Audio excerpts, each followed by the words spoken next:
Jsem začal aspoň bojovat s tím imaginárním nepřítelem, který mě omezuje a krtí.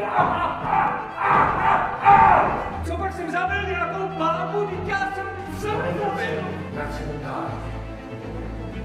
Tak jako spoustu cen.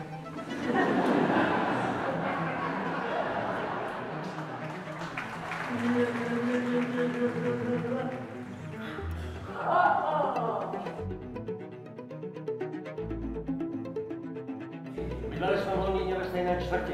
Často jsem vozil Sašu po práci domů. Zůstaneš u nás na večerní rozavání. Můžeme cestou nabrat